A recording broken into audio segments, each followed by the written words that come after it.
তার ইচ্ছে হলো তিনি নবী করিম সাল্লাল্লাহু আলাইহি সাল্লামকে নির্যাতন করবেন। তাকে খুঁজতে লাগলেন, খুঁজতে খুঁজতে তাকে পেয়ে গেলেন। তিনি মসজিদে হারামের মধ্যে নামাজ পড়ছেন, নামাজে দণ্ডায়মান, তিনি তেলাওয়াত করছেন। এখন হযরত ওমর ভাবলেন যে এখন তো নামাজ পড়তেছে, এখন কিছু করব না, নামাজটা শেষ হোক, তারপরে যেভাবে হয় আচ্ছা তরে মারধর করব, নির্যাতন করব। নবী করিম সাল্লাল্লাহু আলাইহি সাল্লাম তেলাওয়াত করতেছিলেন, আর এই তেলাওয়াত হযরত ওমর শুনতেছিলেন। তার হৃদয়ের মধ্যে প্রতিটি আয়াত যেন গ্রথিত হচ্ছিল। তিনি অবাক হলেন, ভাবলেন মুহাম্মদ সাল্লাল্লাহু আলাইহি ওয়াসাল্লাম নিঃসন্দেহে তাকে কোনো জেন এই সব কথা শিখিয়ে দেয়, নইলে যিনি জীবনেও লেখাপড়া করেন নাই, স্কুলে যান নাই, কলেজে যান নাই, পড়াশোনা করেন নাই, নাম লিখতে পারেন না, পড়তে জানেন না, নাম সই করতে পারেন না, এত সুন্দর করে বলেন কি করে? নিশ্চয়ই কোনো জেনে শেখায়। হযরত ওমর বলেন, আমি যখন এই চিন্তা করছি মনে মনে, জেনের শেখানো কথা হবে বোধ হয়, তখন তিনি নামাজের ভেতরে যা পড়লেন তাতে আমার মনে হলো যেন আমার কথার তিনি জবাব দিলেন। কি পড়লেন? হযরত ওমর যখন এই চিন্তা করতেছিলেন, নবীজি তার তেলাওয়াতের মধ্যে এক পর্যায়ে তিনি তেলাওয়াত করলেন, ইন্নাহু লাকাউলু রাসূলিন কারীম। নিশ্চয়ই এক বার্তাবাহকের বর্ণনা, এক সম্মানিত বার্তাবাহকের বর্ণনা। হযরত ওমর চিন্তা করলেন, আমি যে মনে করেছিলাম জেনের কথা, এটা তো তারই জবাব হলো যেটা জেনের কথা নয়, এটা এক মহান বার্তাবাহকের বর্ণনা। তাহলে জেনের কথা যদি না হয়, তাহলে এটা তো ঠিক যে মুহাম্মদ সাল্লাল্লাহু আলাইহি ওয়াসাল্লাম ফাঁকে ফাঁকে তলে তলে নিজে কোন ফাঁকে যেন কবি হয়ে গেছে, নইলে মিলায় মিলায় বলেন কি করে?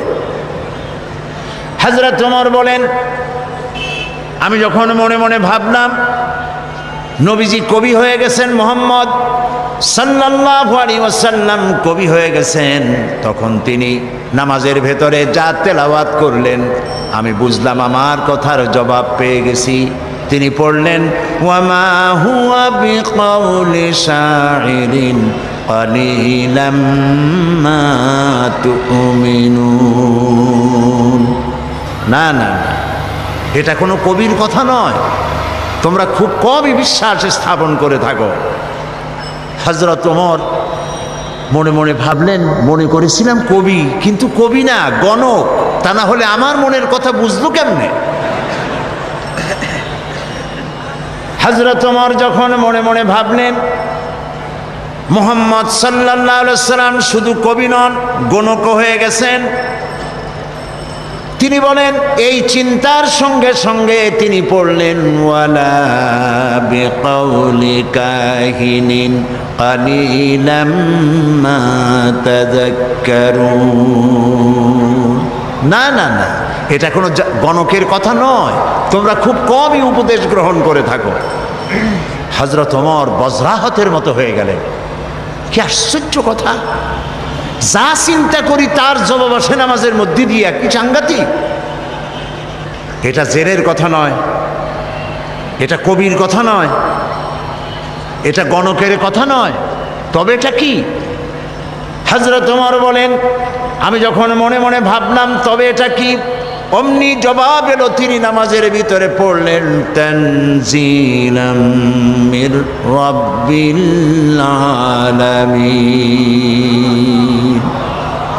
এটি মহান আল্লাহ রাব্বুল আলামিনের বাণী, যিনি তামাম জাহানের পালনেওয়ালা রব, তার কাছ থেকে নাজিলকৃত এটি কিতাব। সুবহানাল্লাহ। হযরত ওমর বললেন, আমার মনে হলো যেন ইসলাম তার নিজস্ব আসন আমার কলিজার মধ্যে গেড়ে বসতেছে। হযরত ওমর রাদিয়াল্লাহু তাআলা অন্ধকারের ভিতরে হাঁটতেছেন আর কাঁদতেছেন, হাঁটতেছেন আর কাঁদতেছেন। কিছু দূর অগ্রসর হয়ে তিনি প্রশ্ন করলেন, আচ্ছা কেউ কি বলতে পারো কোরআনে কারীমের মধ্যে সব থেকে আশা ব্যঞ্জক আয়াত কোনটি? পেছন থেকে অন্ধকারের ভেতর থেকে আওয়াজ এলো, লা তাকনাতু মির রাহমাতিল্লাহ। আল্লাহ রহমত থেকে, দয়া থেকে নিরাশ হয়ে যেও না, হতাশ হয়ে যেও না। হযরত ওমর কাঁদতে কাঁদতে জিজ্ঞেস করলেন, তোমাদের মধ্যে আব্দুল্লাহ ইবনে মাসউদ আছে নাকি? হযরত আব্দুল্লাহ ইবনে মাসউদ বললেন, আমি তো বললাম, আমি জবাব দিলাম। সুবহানাল্লাহ। রাইসুল মুফাসসিরিন হযরত আব্দুল্লাহ ইবনে মাসউদ রাদিয়াল্লাহু তাআলা আনহু, তার পা খুব ছোট ছিল। হাদিস শরীফে এসেছে সাহাবীরা তার পা দেখে একটু মুস্কি মুস্কি হাঁটতেছিল, এত ছোট পা। নবী করিম সাল্লাল্লাহু আলাইহি ওয়াসাল্লাম বললেন, আব্দুল্লাহ ইবনে মাসউদের পা ছোট দেখে হেসো না, কিয়ামতের দিন আব্দুল্লাহ ইবনে মাসউদের ছোট্ট পাটা উহুদ পাহাড়ের চাইতে ওজন বেশি হয়ে যাবে। সুবহানাল্লাহ, সুবহানাল্লাহ। প্রিয় ভাই সব, এই হচ্ছে নবী করিম সাল্লাল্লাহু আলাইহি ওয়াসাল্লাম। তিনি মানুষের সামনে এসব কথাগুলি পরিষ্কার করে বলে দিয়েছেন। সেদিন কোনো উপায় থাকবে না, সেই কিয়ামতের মাঠ। واتقوا يوما لا تجزي نفس عن نفس شيئا ولا يقبل منها شفاعة ولا يؤخذ منها عدل ولا هم ينصرون। সেদিন কেউ কারো সাহায্যে এগিয়ে আসবে না। প্রিয় ভাই সব, অসহায়, এর ইংরেজি হচ্ছে হেল্পলেস। এই পৃথিবীতে আক্ষরিক অর্থে কোনো মানুষ হেল্পলেস হয় না, অসহায় হয় না। কেউ না কেউ সহায় হয়েই যায়, হয় স্বামী, না হয় পিতা, না হয় ছেলে, না হয় মেয়ে, না হয় আত্মীয়, না হয় সরকার। কেউ না কেউ সহায় হয়েই যায়। একেবারে হেল্পলেস এটা পৃথিবীতে হয় না। অসহায় কারে বলে? কিয়ামতের মাঠে মানুষ তা টের পাবে। আল্লাহ তাআলা কিয়ামতের দিন তুমি আমাদেরকে অসহায় করে দিও না। কিয়ামতের দিন তুমি আমাদের জন্য সহায় হয়ে যেও। ইসলামের জন্য আমাদের জীবন ধন্য হয়ে গেছে। ভুল করেছি আমরা এক জায়গায়, বলবো এক জায়গায় না, 3 জায়গায় ভুল করেছি। কয় জায়গায়? 3 জায়গায়। বুঝতে কষ্ট হচ্ছে না তো? 1 নম্বরে ভুল করেছি, ইসলামকে মনে করেছি একটা ধর্ম। হিন্দু, খ্রিস্টান, বৌদ্ধ, ইহুদি বিভিন্ন ধর্ম যেমন, ইসলামকে ঠিক তেমন একটা ধর্ম মনে করেছি। 1। 2 নম্বরের ভুল করেছি, কোরআন শরীফকে বেদ, বাইবেল, গীতা, ত্রিপিটক, জিন্দাবিস্তা ইত্যাদি ধর্মগ্রন্থের মতো শুধুমাত্র একখানা ধর্মগ্রন্থ মনে করেছি। 3 নম্বরে ভুল করেছি, নবী করিম সাল্লাল্লাহু আলাইহি ওয়াসাল্লামকে শুধুমাত্র একজন ধর্মীয় নেতা মনে করেছি। এই 3টি গ্রেট মিস্টেক, 3টি শ্রেষ্ঠ ভুল, বড় ভুল, যে ভুলের খেসারত গোটা জাতিকে আরো কতকাল দিতে হবে আল্লাহ তাআলা ভালো জানেন। আল্লাহ আমাদের মাফ করুন, আমরা বলি আমিন। প্রিয় ভাই সব, 1 নম্বরে বলে নিতে চাই, ইসলাম হিন্দু, খ্রিস্টান, বৌদ্ধ অন্যান্য ধর্মের মতো শুধুমাত্র একটি ধর্ম নয়। এটি একটি পরিকল্পনা, এটি একটি স্কিম, এটি একটি জীবন বিধান। আর কোরআন, গীতা, বেদ, বাইবেল অন্য কিতাবের মতো নয়। আমি গীতাকে সম্মান করি, আমি রামায়ণকে সম্মান করি, আমি বেদকে সম্মান করি, আমি ইনজিল, ফুরকান, তাওরাত, জাবুর আল্লাহ যা নাজিল করেছেন সেগুলিকেও সম্মান করি। আমরা সমস্ত নবীদেরকে সম্মান করি। লা নুফাররিকু বাইনা আহাদিম মির রুসুলি, কোন নবীর মধ্যে তারতম্য করি না।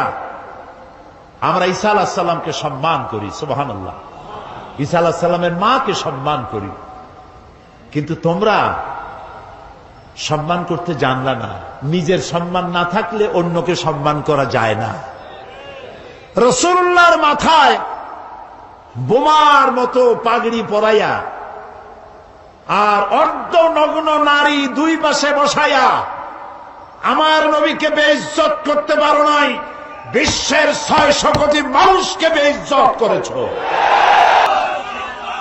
আমার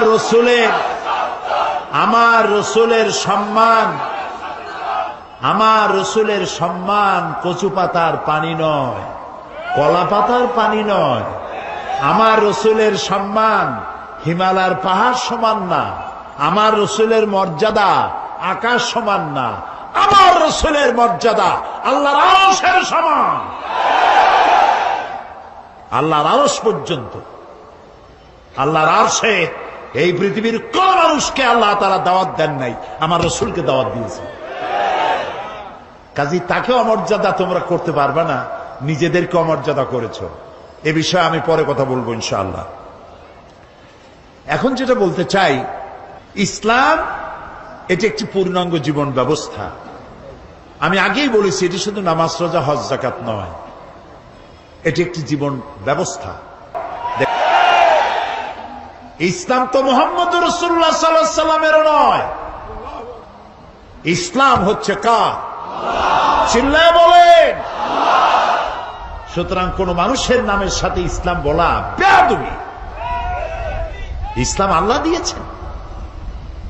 নবী করিম সাল্লাল্লাহু আলাইহি ওয়াসাল্লাম বলেছেন, খাব্বাব, তোমাদের আগে ইসলামের দাওয়াত নিয়ে যারাই আসছেন, প্রত্যেক নবীর সাথে তার সাথীদের সাথে এই জাতীয় ব্যবহার হয়েছে।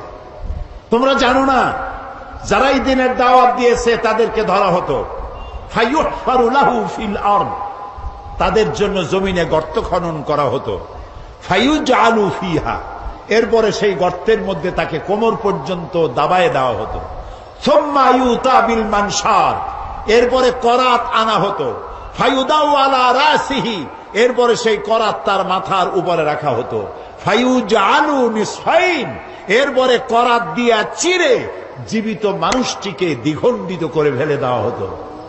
মা ইয়াসুদ্দুহু যালিকা আন দীনিহি, এত কষ্ট দেওয়ার পরেও একজন মুসলমানকেও তারা দ্বীনের রাস্তা থেকে এক চুলও সরাইতে পারে নাই। আমরা পারবো এরকম? পারবো? কারা কারা পারবো? আলহামদুলিল্লাহ।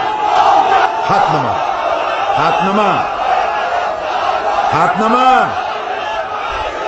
রাসূলুল্লাহ বলছেন, শোনেন শোনেন শোনেন, নবী করিম সাল্লাল্লাহু আলাইহি ওয়াসাল্লাম বলছেন, ওয়াল্লাহি ওয়াল্লাহি লা ইউতাম্মান্নাল্লাহু হাযাল আমরা হাত্তা ইয়াসিরুর রাকিবু মিন সানা ইলা হাদারামাউত। ও খাব্বাব, আমি আল্লাহর নামে কসম করি। কে কে কসম করছে? হুজুরে করিম সাল্লাল্লাহু আলাইহি ওয়াসাল্লাম আল্লাহর নামে শপথ করছি। সুবহানাল্লাহ। ও খাব্বাব, সেদিন বেশি দূরে নয়, যেদিন ইয়েমেনের রাজধানী সানা থেকে শুরু করে হাজার হাজার মাইল দূরে হাজারামত পর্যন্ত সুন্দরী যুবতী মেয়েরা রূপের পসরা নিয়ে, সদাগরেরা ব্যবসায়ের মাইল নিয়ে, উট আর ছাগল আর ভেড়া নিয়ে যাতায়াত করবে হাজার হাজার মাইল। লা ইয়াখাফু ইল্লাল্লাহ। কথা কি বোঝেন? সদাগরের মাল চুরি হবে না, মানুষের জীবন নষ্ট হবে না, এরকম সমাজ আসবে। ওয়ালাকিন্নাকুম তাস্তাজিলুন, আসলে তোমরা খুব তাড়াহুড়ো করছো। তাড়াহুড়ো করো না, ধৈর্য ধরো। এটা পাওয়ার জন্য বহুত নবীদের জীবন দিতে হয়েছে, সময় লাগবে। ইসলাম শুধু নামাজ রোজা হজ যাকাত নয়, শুধু দাড়ি টুপি মেসওয়াক নয়, দাড়ি টুপি জামা মেসওয়াক নামাজ রোজা সহ বিশাল স্কিম, বিশাল পরিকল্পনা। আমরা সবটারে বাদ দিয়া শুধু খোলসটা ধরে আছি, আসলটা বাদ দিয়ে দিছি। আমরা যখন মসজিদে যাই তখন মুসলমান থাকি, কিন্তু আমি যখন দোকানে যাই তখন আমি মুসলমান থাকি না। কথা কি বোঝেন? কথা কি বোঝেন? হায় রে মুসলমান, বলতেও লজ্জা করে। এই যে ভেজাল ধরা আবিষ্কার, যখন ভেজাল ধরার জন্য ঢাকায় যখন অভিযান চললো, হায় হায় রে, কি দেখলাম! কি সব নাম করা হোটেলে কি খাওয়ায়! গরিবে খাইলে কয় যে ফ্যান খায়। এই যে চাও ভাতের যে মাড়, ওইটার কি বলে এখানে? হ্যাঁ, মাড় বলে, মাড়।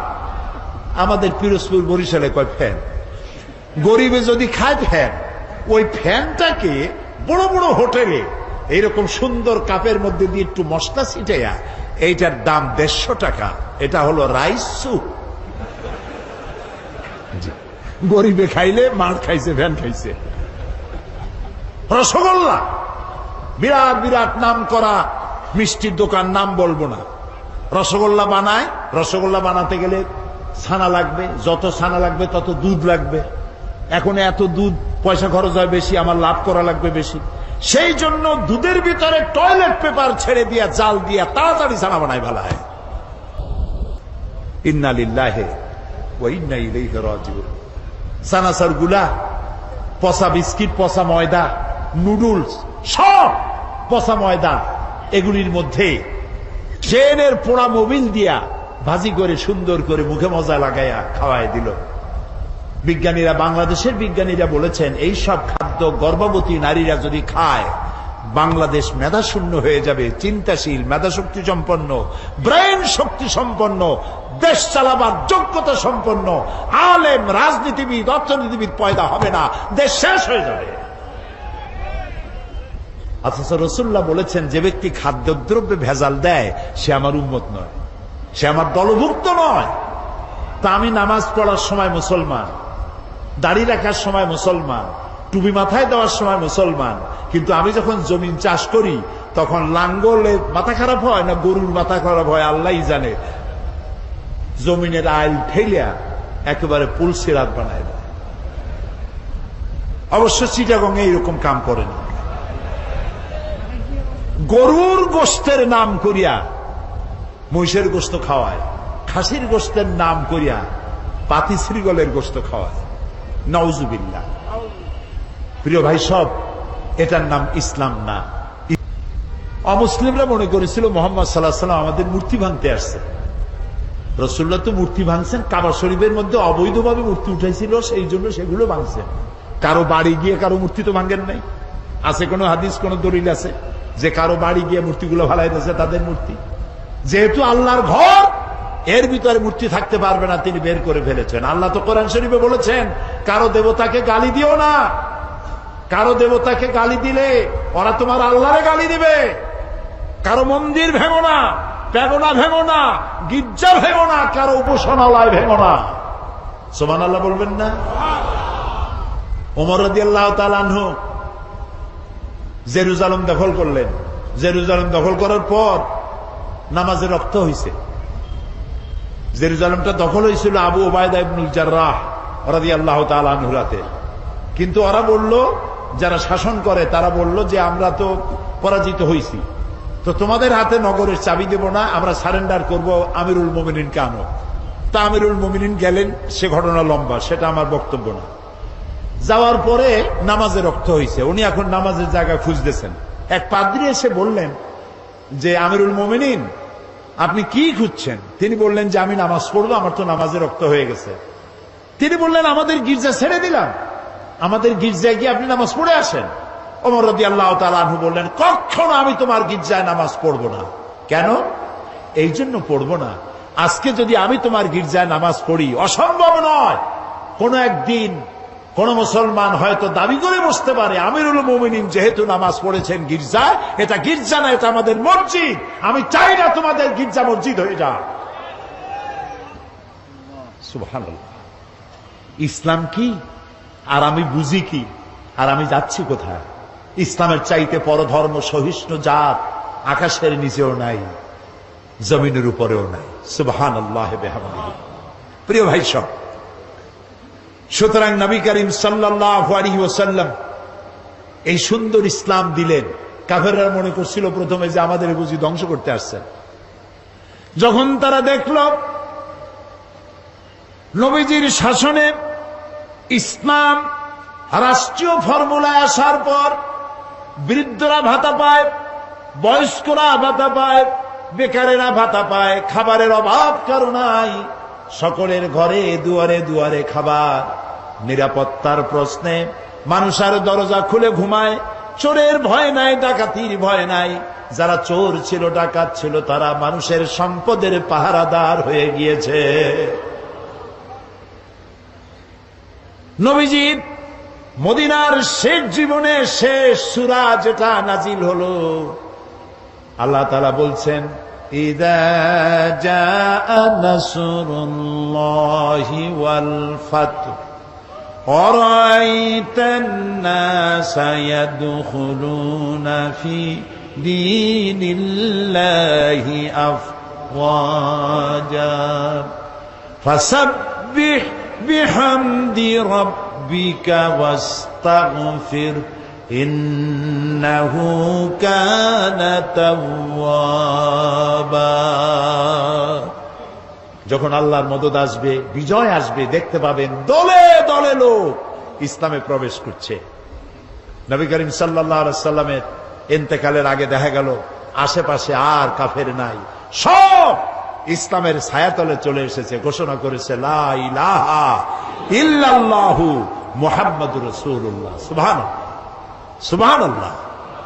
অবস্থা এমন হলো, নবী করিম সাল্লাল্লাহু আলাইহি ওয়াসাল্লাম ইন্তেকাল করেছেন, হযরত আবু বকর রাদিয়াল্লাহু তাআলা আনহু ক্ষমতায় এসেছেন,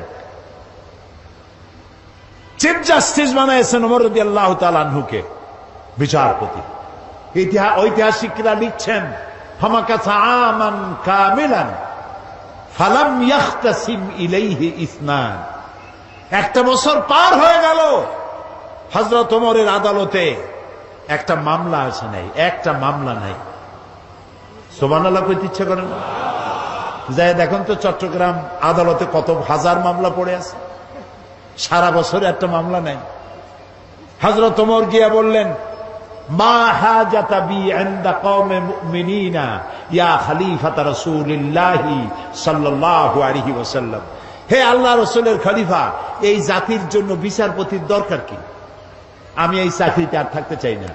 তিনি প্রশ্ন করলেন কেন, কেন তুমি বলছো? তিনি বললেন একটা বছর বসে থাকলাম, একটা মামলা নাই, তা আমি ওখানে বসে থাকবো কেন?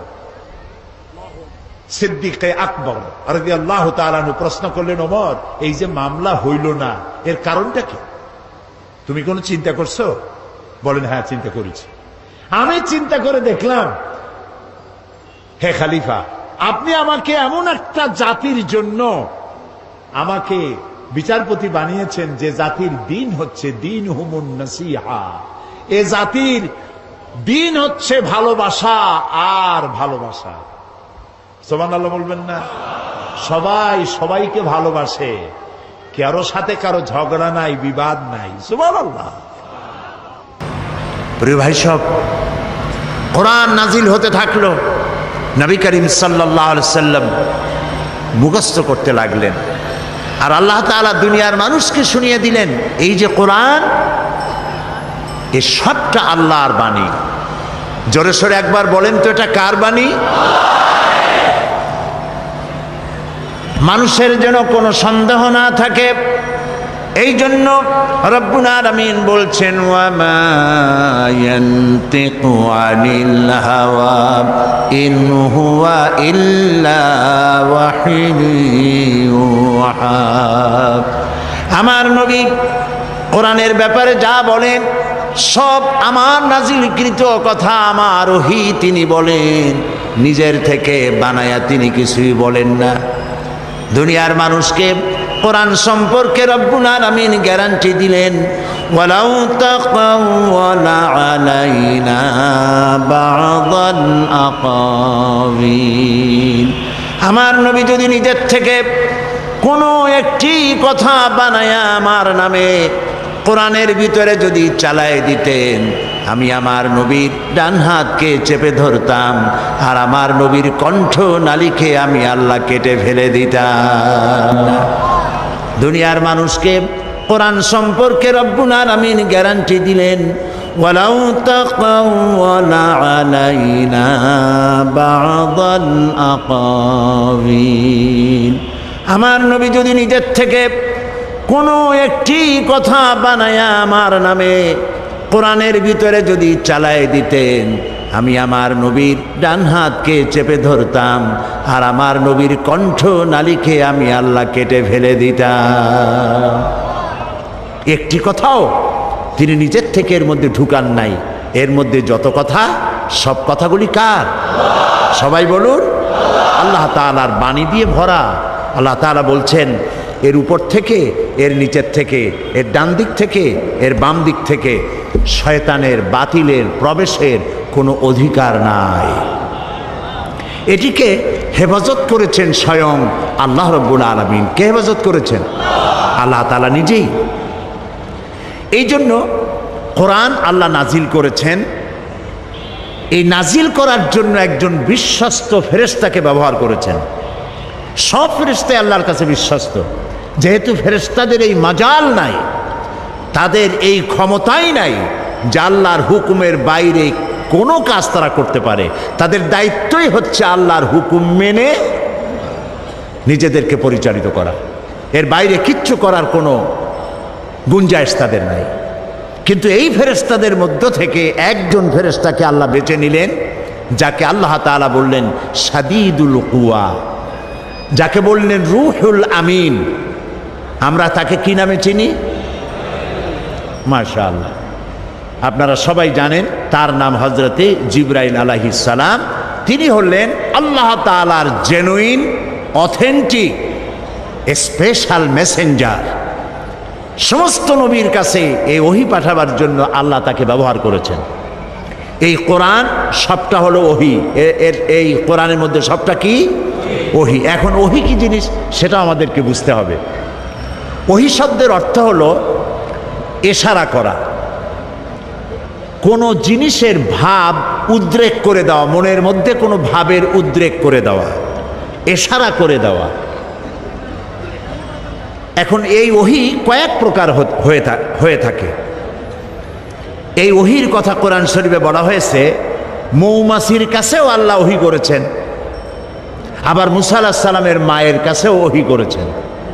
তো মৌমাছির কাছে যে ওহী আল্লাহ করেছেন সেখানে কি জিবরাইল এসেছিল? মুসা আলাইহিস সালামের মায়ের কাছে যখন ওহী করেছিলেন তখন কি জিবরাইল এসেছিলেন? ওই ওহী কি ধরনের? আর নবীদের কাছে যখন ওহী হয় সেই ওহী বা কি ধরনের? আসুন কোরআন থেকেই জানি। মৌমাছি সম্পর্কে আল্লাহ তাআলা বলেন ওয়া আওহা রাব্বুকা ইলান নাহলি আনিত্তাখিযি মিনাল জিবালি বুয়ুতা। তোমার রব মধুমক্ষিকাকে ওহী করে যে পাহাড়ে, বিল্ডিংয়ে, গাছে বাসা বানাও, ঘর বানাও, মৌচাক বানাও। এই যে ওহী করলেন, এখানে জিবরাইল আসে নাই। বিষয়টা হলো মৌমাছির মনের মধ্যে, মৌমাছির মন আছে কিনা? মন আছে কিনা? প্রত্যেক প্রাণীরই মন আছে। ওর মনের মধ্যে, ওর চিন্তার মধ্যে ভাবের উদ্রেক করে দিয়েছেন আল্লাহ তাআলা। সেই ভাবের উদ্রেকেই সে গাছে মৌচাক বেঁধেছে, বিল্ডিংয়ের কার্নিশে বেঁধেছে, আবার পাহাড়েও এই মৌচাক বেঁধেছে। এটা হলো এইরকম। এই ওহীর অর্থ হচ্ছে ইশারা করে দেওয়া, ভাবের উদ্রেক করে দেওয়া। এই 4-5 জনে কইলে হয় নাকি? জোরে জোরে কন্যা কার? আল্লাহ তাআলার ইচ্ছা পূরণ হবে। মুসা আলাইহিস সালামের মায়ের পেটে মুসা আলাইহিস সালাম এলেন। আল্লাহ তাআলা বলছেন আমি তাকে ওহী করলাম। তার মানে হলো যখন মুসাকে তিনি প্রসব করবেন, মুসা আলাইহিস সালামকে, তখন মুসা আলাইহিস সালামের মায়ের মনের মধ্যে ভাবের উদ্রেক করে দিলেন আল্লাহ তাআলা এভাবে, সন্তান প্রসব করেই তাকে একটি বাক্সের ভিতরে আটকাইয়া নদীর ভিতরে ছেড়ে দাও। এখানে জিবরাইল আলাইহিস সালাম আসে নাই। সুতরাং এইসব ব্যাপারে যত ওহীর কথা হয় বুঝতে হবে ভাবের উদ্রেক করে দেওয়া, ইশারা করা। কিন্তু এই ওহী যখন কোনো নবীর প্রতি ওহী করা হয়, বলা হয়, তখন বুঝতে হবে সেখানে এসেছিলেন কে? জিবরাইল আলাইহিস সালাম। এই কথাটি আল্লাহ তাআলা কোরআনে কারীমের মধ্যে বলছেন ইন্না আওহাইনা ইলাইকা কামা আওহাইনা ইলা নূহিন ওয়ান নাবিয়্যিনা মিন বা'দিহি।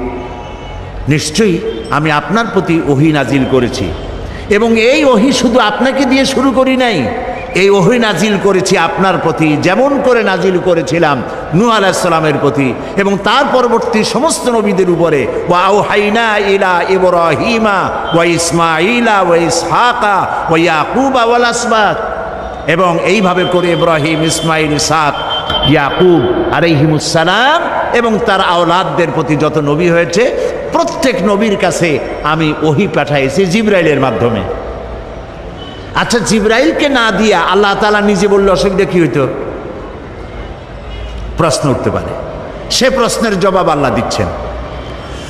وَمَا كَانَ لِبَشَرٍ أَن يُكَلِّمَهُ اللَّهُ إِلَّا وَحْيًا أَوْ مِنْ وَرَاءِ حِجَابٍ أَوْ يُرْسِلَ رَسُولًا فَيُوحِي بِإِذْنِهِ مَا يَشَاءُ। আল্লাহ তাআলা বলেন, এটা কখনোই সম্ভব নয় যে আল্লাহ রাব্বুল আলামিন কোনো মানুষের মুখোমুখি হয়ে, কোনো মানুষের সামনাসামনি হয়ে তিনি কথা বলবেন। এটা আদৌ সম্ভব নয়। আল্লাহ তাআলা কোনো মানুষের সামনাসামনি কথা বলবেন, এটা আদৌ সম্ভব নয়। কারণ আল্লাহ তাআলা বলেছেন, লা তুদরিকুহুল আবসার, কোনো দৃষ্টি শক্তি আমাকে তার দৃষ্টির সীমার ভেতরে পরিব্যাপ্ত করতে পারবে না। সুবহানাল্লাহ কইতে ইচ্ছা করে না? নূরকে সহ্য করতে পারেন নাই, বেহুশ হয়ে পড়েছেন। কিন্তু মেরাজে নবী করিম সাল্লাল্লাহু আলাইহি সাল্লাম নূর দেখেছেন আর বেহুশ হয়ে পড়েন নাই। আল্লাহ তাআলা কোরআন শরীফে এটা বলেছেন। অন্য কোনো সময় সুযোগ পেলে তখন সেই কাহিনী শোনানো যাবে কোরআনে কারীম থেকে। সুতরাং মূল কথা হচ্ছে এই যে আল্লাহ তাআলাকে কোনো মনুষ্য শক্তির দৃষ্টি সীমার ভিতরে, কোনো দৃষ্টি শক্তি, লা তুদরিকুহুল আবসার, আল্লাহর দৃষ্টি সীমার ভেতরে তো সব, কিন্তু কোন শক্তি তার দৃষ্টি দিয়ে আল্লাহকে সীমাবদ্ধ করতে পারবে না। সুবহানাল্লাহ বিহামদিহি। তো আল্লাহ রাব্বুল আলামিন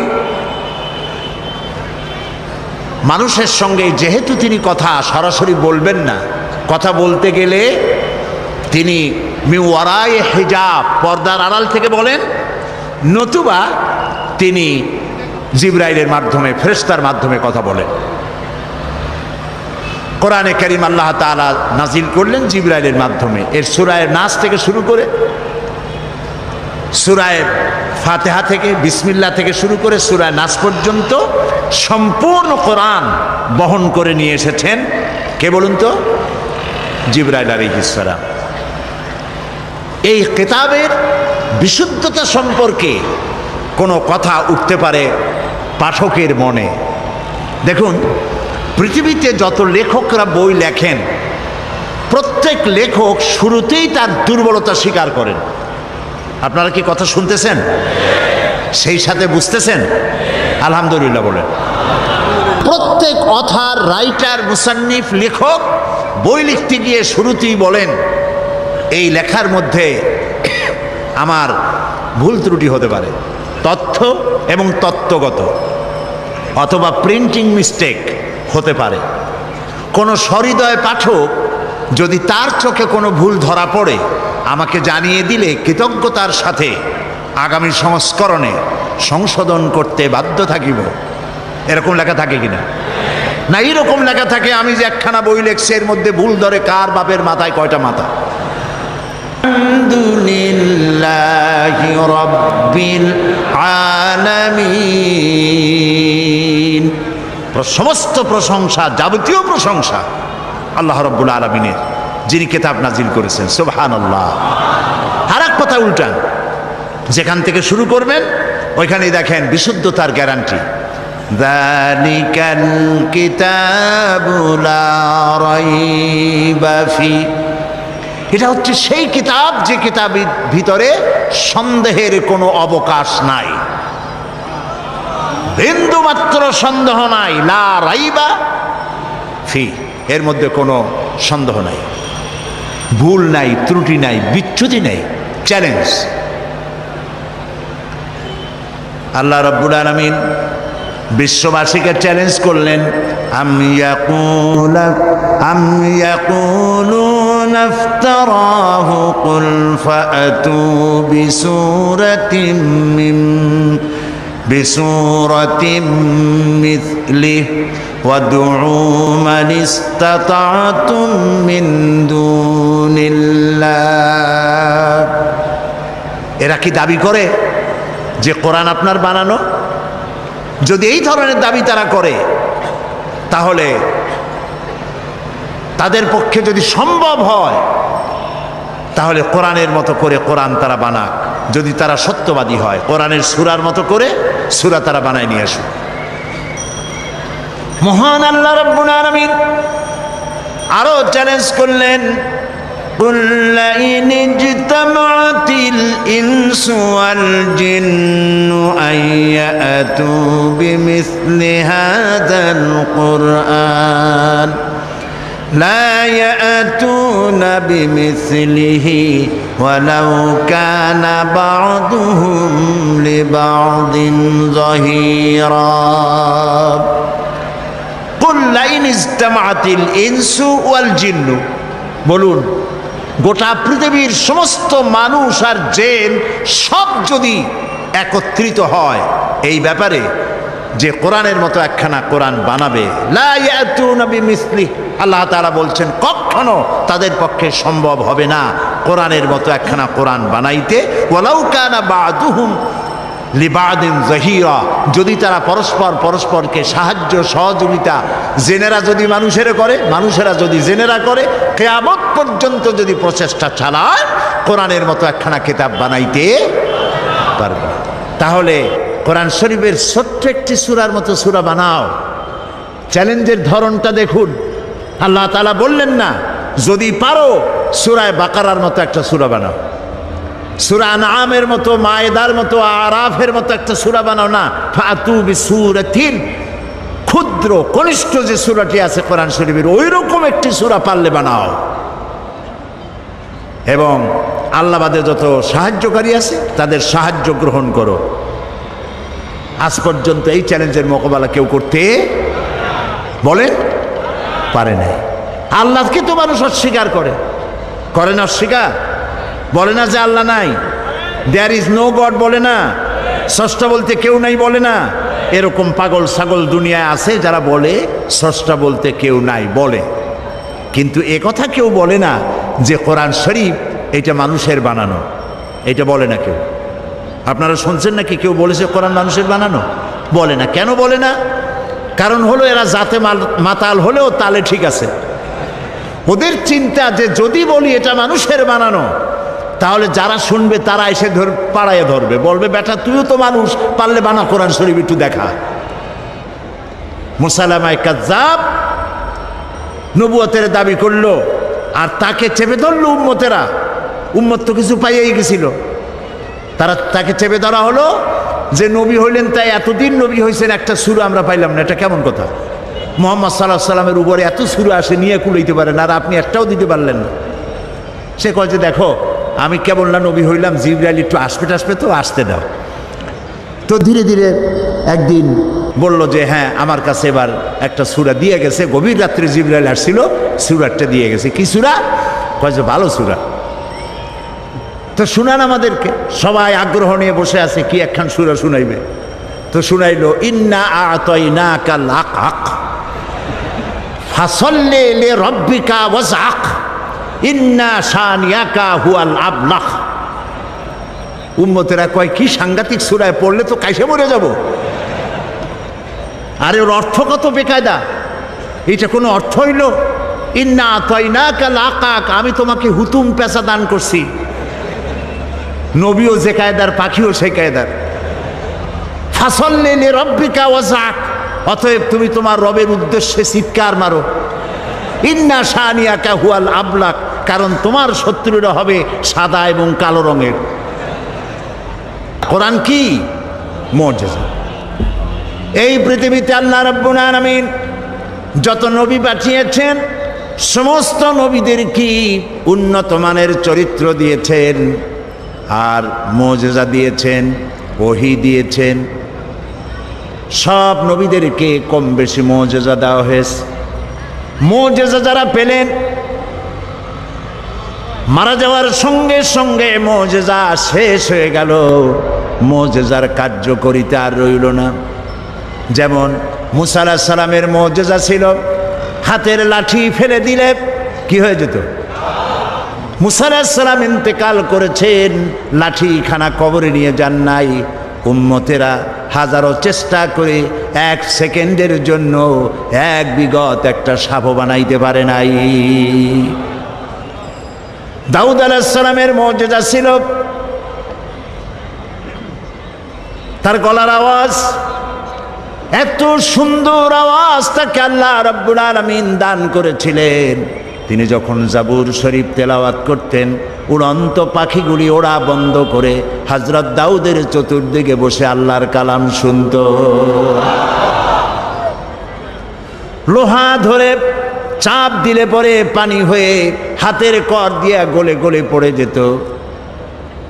ঈসা আলাইহিস সালামের মুজিজা ছিল অন্ধ মানুষের চোখের উপরে হাত দিলে চোখ ভালো হয়ে যেত। কুষ্ঠ ব্যাধিগ্রস্ত লোকের গায়ে হাত দিলে ব্যাধি ভালো হয়ে যেত। মুসা আলাইহিস সালাম দুনিয়া থেকে বিদায় হলেন, মুজিজাও বিদায় হয়ে গেল। সুলাইমান আলাইহিস সালামের মুজিজা ছিল সূরা আন-নামল পড়ে দেখেন। গল্প শোনাচ্ছি না, কোরআন শোনাচ্ছি।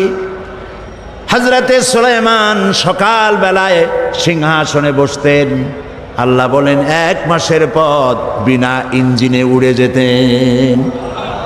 সন্ধ্যা বেলায় আর 1 মাসের পথ বিনা ইঞ্জিনে উড়ে ফিরে চলে আসতেন। হযরত সুলাইমান ইন্তেকাল করলেন, সিংহাসন কবরে নিয়ে যান নাই। উম্মতেরা 1 সেকেন্ডের জন্য জমিন থেকে 2 আঙ্গুল উপরে উঠাইতে পারে নাই। সর্বশ্রেষ্ঠ মুজিজা যেটা, তার নাম কোরআন। রাসূলের মুজিজার নাম কি? রাসূল দুনিয়া থেকে চিরকালের জন্য বিদায় হয়ে গেছেন, মুজিজা কবরে নিয়ে যান নাই, মুজিজা রেখে গেছেন। এই মুজিজা থাকবে কিয়ামত পর্যন্ত, লোকেরা শুনবে, বোঝে না তাও কান্দে। রমজান মুবারকের মাসে তারাবির নামাজের ভিতরে লোডশেডিং হয়, বিদ্যুৎ চলে গেছে, পাখা ঘোরে না, গরমের মধ্যে ঘরমাক্ত হয়, কোরআন শোনা বাদ দিয়া নামাজিরা বাইর হয়ে যায় না। সারা পৃথিবী জুড়ে সব থেকে বেশি যে কিতাব পড়া হয়েছে তার নাম কোরআন শরীফ। আজও কোরআন শুনে কাফের বেঈমান ইহুদি খ্রিস্টান মুসলমান হয়ে যায়, পড়ে লা ইলাহা ইল্লাল্লাহু মুহাম্মাদুর রাসূলুল্লাহ। শ্রেষ্ঠ মুজিজা, সুবহানাল্লাহ বলেন। সারা বিশ্বের চিরবিস্ময় এই কোরআনকে আল্লাহ রাব্বুল আলামিন নাজিল করে হেফাজতের ব্যবস্থা করেছেন। আল্লাহ রাব্বুল আলামিন বলেন, ইন্না নাহনু নাযালনা যিকরা ওয়া ইন্না লাহু লাহাফিজুন। কোরআন নাজিল করেছি আমি আল্লাহ, আর এর সংরক্ষণের সবটুকুন দায়িত্ব আমি গ্রহণ করেছি। কোরআন হেফাজতের দায়িত্ব কার? আল্লাহ হেফাজত করছেন। মানুষের সিনার ভিতরে এটাকে বদ্ধমূল করে দিয়েছেন। আল্লাহু আকবার। ছোট্ট ছোট্ট বাচ্চারা মুখস্থ করে, এতটুকু এতটুকু বাচ্চা 7 বছর 8 বছর বয়স কোরআন শরীফ মুখস্থ করে ফেলাইছে। এটা যদি আল্লাহর না হতো তাহলে কি সম্ভব ছিল ভাই? সম্ভব ছিল না। প্রতি রমজান মাসে, বুখারীর হাদিস, প্রতি রমজান মাসে জিবরাইল আলাইহিস সালাম নবী করিম সাল্লাল্লাহু আলাইহি ওয়াসাল্লামের কাছে আসতেন আর বলতেন, এ পর্যন্ত যতটুকু নাজিল হয়েছে আমাকে পড়ে শোনান। নবী করিম সাল্লাল্লাহু আলাইহি ওয়াসাল্লাম তেলাওয়াত করে শোনাইতেন আর জিবরাইল আলাইহিস সালাম শুনতেন। এরপরে হযরত জিবরাইল বলতেন, ইয়া রাসূলুল্লাহ, এবার আমি পড়ি, আপনি শোনেন। এটা এই জন্য করতেন যাতে করে আল্লাহর কালাম মুখস্থ করার ব্যাপারে কোনো ভুল ত্রুটি হয়ে না যায়। দেখেন না, রমজান মাস আসার আগে হাফেজ সাহেবরা একজন আরেকজনের শুনাইতে থাকে যাতে ইয়াদে কোনো রকম সর্বনাশ না হয়। 3 পারা দিয়ে 7 পারায় না ঢোকে, 9 পারা দিয়ে 13 পারায় না যায়। হযরত জিবরাইল বললেন আবার তেলাওয়াত করুন, আমি শুনবো। আবারও তিনি তেলাওয়াত করলেন, জিবরাইল শুনলেন। হযরত জিবরাইল বললেন এবার আমি আবার তেলাওয়াত করি, আপনি শোনেন। নবী করিম সাল্লাল্লাহু আলাইহি সাল্লামের ইন্তেকালের বছর শেষ রমজানে হযরত জিবরাইল 2 বার শুনাইছেন এবং হযরতে রাসূল 2 বার হযরতে জিবরাইলকে শুনিয়েছেন। কোরআনের অথেন্টিসিটির ব্যাপারে, এর বিশুদ্ধতার ব্যাপারে গোটা পৃথিবী নির্বাক, হতবাক, বিস্ময় হতবাক হয়ে গিয়েছে। কোরআনের মতো বিশুদ্ধ গ্রন্থ আল্লাহর আরশের নিচে জমিনের উপরে দ্বিতীয় আরেকটি নাই। বলুন আল্লাহু আকবার। এ হচ্ছে সেই কোরআন। এই কোরআন কোনো গতানুগতিক কিতাব নয়। এর মধ্যে রয়েছে ইতিহাস, রয়েছে বিজ্ঞান। আল্লাহ পাক বলছেন আর রহমান আল্লামাল কোরআন, তিনি দয়াবান, তার এত দয়া যে তিনি কোরআনের মতো একখানা কিতাব আমাদের দিয়েছেন। সুবহানাল্লাহ। কোরআন, এতে রয়েছে ইতিহাস, এতে রয়েছে দর্শন, ভূগোল, খগোল, নৃতত্ত্ব, ভূতত্ত্ব, এতে রয়েছে জিওমেট্রি, ম্যাথামেটিক্স, অ্যালজেব্রা, এতে রয়েছে পৌরবিজ্ঞান, সমাজবিজ্ঞান, এতে রয়েছে স্বরাষ্ট্র, পররাষ্ট্র নীতি, রয়েছে অর্থনীতি, রয়েছে রাজনীতি, সব নীতি রয়েছে এর মধ্যে। কিন্তু রাজনীতি আছে বলে কোরআন কোনো রাজনীতির কিতাব নয়। ভাইরা বুঝতেছেন আপনারা? রাজনীতি আছে বলে কোরআনকে কি আমরা বলবো? কখনো বলবো না। কোরআনে বিজ্ঞান আছে তাই বলে আমরা এটা বিজ্ঞানের কিতাব বলবো না। কোরআনে অর্থনীতি আছে বলে এটাকে আমরা অর্থনীতির কিতাব বলবো না। তবে কি বলবো? আমরা বলবো এই পৃথিবীর মানব গোষ্ঠী তাদের জীবন পরিচালনার জন্যে যত নীতি প্রয়োজন, সকল নীতির মূল নীতি বিধৃত হয়েছে এই কোরআনের মধ্যে। সব আছে, আল্লাহ তাআলা সব কথা খুলে খুলে বয়ান করে দিয়েছেন। এখন এই যে কোরআন আমরা পেয়েছি আল্লাহর কাছ থেকে, আল্লাহ তাআলা আমাদের দিয়েছেন, এই কোরআন শুধু নামাজ রোজার কথা বলেনি। কোরআন শরীফ ৬৬৬৬টি আয়াত বলা হয় কম বেশি। এই ৬৬৬৬টি আয়াতের মধ্যে মাত্র ৫৫০ আয়াত হচ্ছে হুকমে শরঈ। বলুন তো কি মানে? আদেশ নিষেধ, শরীয়তের বিধান সংক্রান্ত আয়াতের সংখ্যা ৫৫০।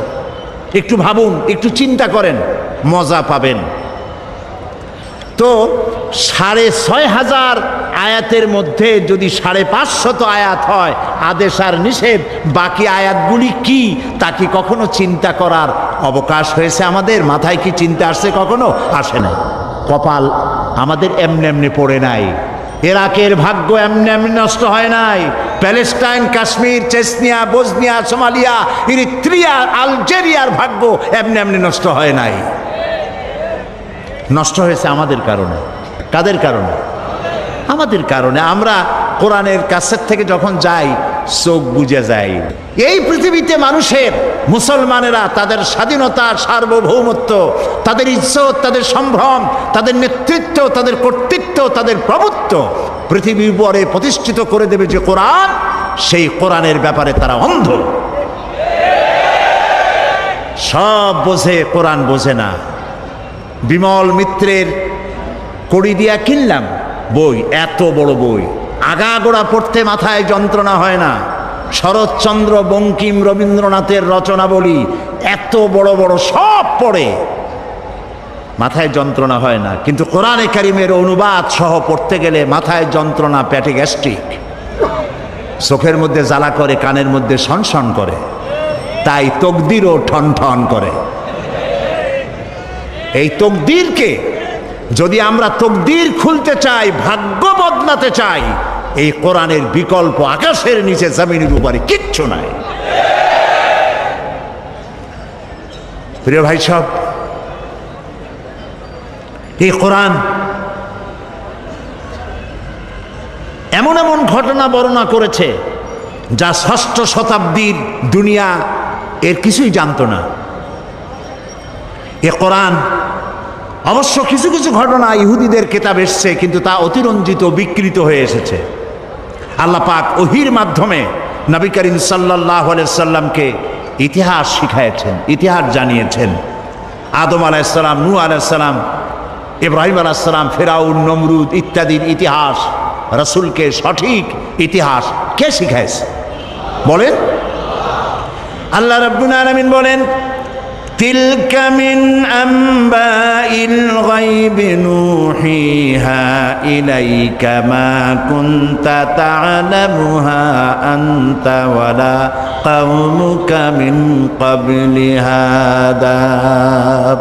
এটা হলো সেই অজ্ঞাত ঘটনা বলি, যা আপনি এ সম্পর্কে কিছুই জানতেন না, আপনিও জানতেন না, আপনার কওমও জানতো না। আমি ওহির মাধ্যমে সঠিক ঘটনাগুলি আপনাকে জানিয়ে দিয়েছি।